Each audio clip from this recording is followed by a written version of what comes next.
Hey guys, I am out here and I'm looking for some seeds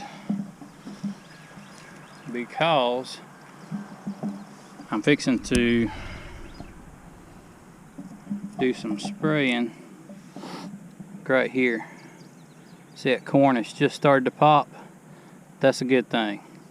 That means it's still 1 3/4, 2 inches deep. So we can safely go over this field with Gramoxone. I've already sprayed this field with atrazine, which is a pretty good pre-emergent herbicide for corn that has been around forever. I already sprayed it with that last week before I planted corn, but I was really wanting to get across this with Gramoxone to just smoke them weeds that are there. The atrazine will probably kill what's there alive right now, but I don't want to take a chance. Roundup probably won't kill those lamb's quarters. This is Roundup ready corn, but I'd really like to get those weeds that are fairly tolerant of Roundup. I'd really like to get them smoked off before that corn comes up. And the same thing out here in these soybeans. I got about 25 acres of soybeans planted. It was burned down maybe 3 weeks ago with Roundup and 2,4-D, and I thought it was pretty clean until I got out here in it planting, and there's places that stuff is starting to come back. I was hoping that I could go from burn down to 21 days after planting these beans and then spray and maybe get by with just those 2 passes, but that is not going to be the case. You can see I've got little cuckleburrs starting to pop up here and there, and some squash from a couple years ago. Yeah, just a plethora of little junk coming up, and Roundup would probably kill this stuff, most of it. There's some stuff like this. Roundup's not going to kill that. It didn't the first time.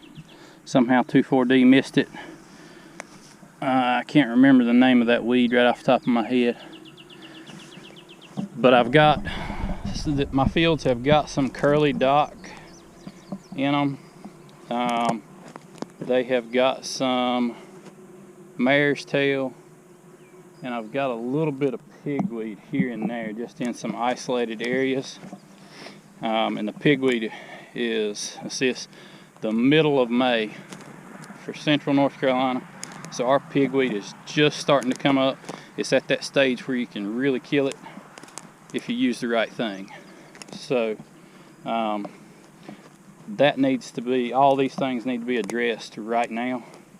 And I was wanting to spray Gramoxone across this soybean field, but I planted them 2 days ago, and the timing is crucial, and I'm just was trying to get this whole farm in the ground before I started spraying so that I could spray the whole farm, and it just took longer than anticipated.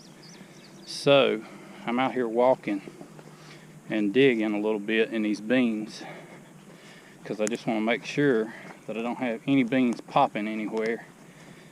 And I'm going to come across these beans with a quart of Gramoxone and I think a quart of Prefix, I can't remember, to the acre.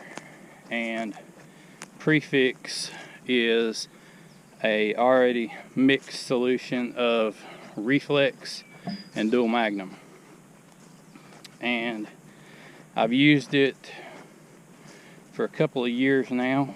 And the key is I try not to plant soybeans in the same field year after year so that I'm not building up a resistance to it. I'll try to no-till squash in the next year in these fields, or pumpkins, or work it and lay plastic.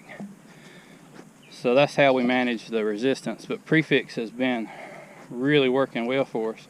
And the good thing about it, I can't remember the rate on it, so don't hold me to that quart. But I try to spray half a rate of prefix, half the maximum for the year, right after I plant them with Gramoxone, and then I'll come back right before they canopy and hit them with the other half rate of prefix. And that reflex will burn them just a little bit. It'll kind of speckle the leaves of the beans, but I've been told that it doesn't hurt the yield, and in my experience it doesn't hurt the yield. Last year I sprayed beans that were knee-high, just about the canopy over, with prefix, and it turned them brown. And a lot of my neighbors were saying, man, what'd you do to your beans? But then the fall came around, we picked 60 some bushel beans off that field. So obviously the prefix didn't hurt it too bad. But as I said, I just want to make sure, since these have been in the ground for a little while, I just want to make sure I'm not seeing anything. But I'd really like to find some seeds here and make sure in a couple of different places where we're at as far as the germination. Alright, I just killed that one because I busted it in half. Right here's what we got. They're just starting to put a root out and go down. So the next step is it's going to split that bean open, and the seed leaves will come out and it'll start to poke through the soil. So we're just starting to send a root down right here in this area of the field. And I'm gonna check some higher spots that are drier and some lower spots that are more damp, and be sure about this, because if these beans have any seed leaves poking through the soil and you hit them with Gramoxone, they're done. Toast. Alright, here's a kind of damp place in the field, and same deal. Beans are swollen. This one hasn't quite, may have broke up and I put a root down. I don't want to disturb it, but no upward movement yet. So I think we are completely safe to spray this Gramoxone. The reason that I'm spraying now is I've learned this from the School of Hard Knocks. I didn't really, other than asking friends and neighbors, never really had anybody to mentor me. I did come from a farming family, but it was all livestock. So all these crops, all this produce is all first generation, me and Holly and the School of Hard Knocks. So in my experience with trying to keep soybean fields clean, you got to keep them clean, or one, they're going to get overrun by weeds in just a matter of a few years because you keep populating that weed seed bank. But two, you're decreasing your yield. Every weed that's growing is taken away from a soybean that could be growing. So what I have learned is I used to be of the mind that, well, these weeds are really small. I mean, they're 1 knuckle tall. Right here in this area where I'm at, we've got a plethora of things. We got some morning glories, we got some cuckleburs, we got some, I swear I think that's mare's tail, but I won't say for sure.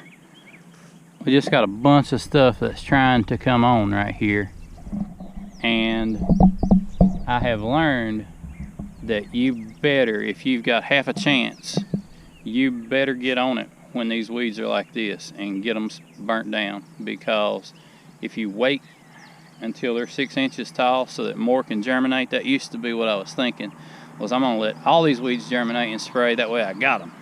Well, I have seen where I sprayed like in the fall when there wasn't hardly any weeds, and I ran out and I had part of a field left and it looked pretty clean, and I said, well, that'll be all right, I'll just leave that.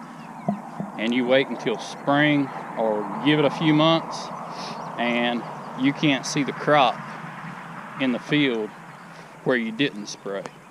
I've seen that with wheat before. So it is just extremely important to get on these weeds early and hit them hard and get them knocked out, because it will pay dividends in the long run. Alright, sprayed the corn. Still got just the right amount for 10 acres. Time to add prefix.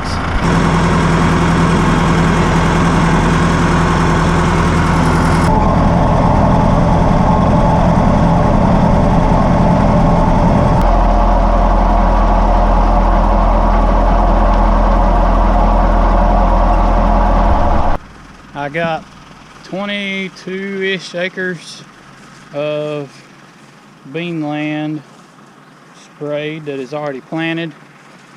And now I'm over here in what was the broccoli field that got flooded out. And I had it somewhat listed up, which means the broccoli was sort of on beds. The river got over this field like 4 or 5 times, and so I'm just kind of scoping it out and seeing how rough it's going to be. I think as long the river kind of flattened it out a little bit in ways, and it looks like it kind of made it rougher in other places, but I think it's going to be all right as long as I plant it in the same direction that the broccoli was planted. So that's what I'm gonna try. I try to avoid working land as much as possible, especially right now. Here we are, middle of May. If I come in here and disc this, it's in a river bottom, but it's gonna be dry as a bone if I come in here and work it right now. We ain't got a ton of rain in the forecast. There is a little bit of moisture in the soil still, so I feel good about planting beans right now. But you know, if I come in here and work it and it turns to flower with no rain in the 10-day forecast, that's not ideal. So it might be a little bit of rough combining this year, but not too bad. Let's get this burned down, and then I'll be ready to go spray some squash land.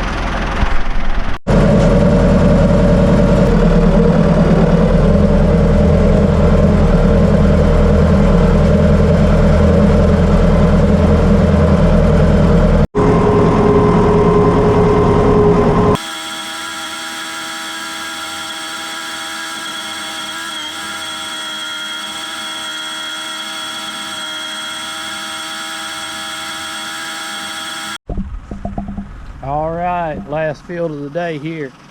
I am getting ready to spray some straight Roundup on this field.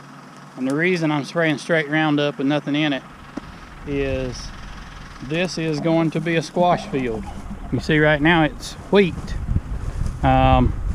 This is just a cover crop for us, and I try to wait just as long as I possibly can.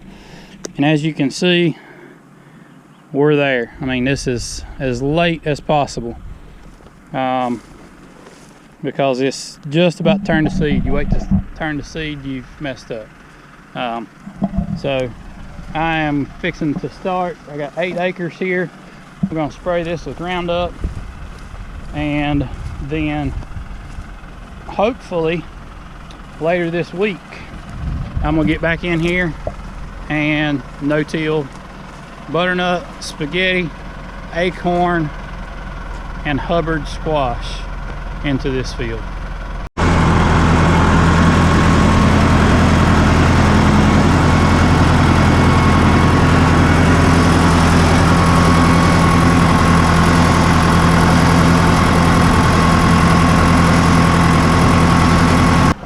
I am done with Burndown, with the exception of pumpkin land.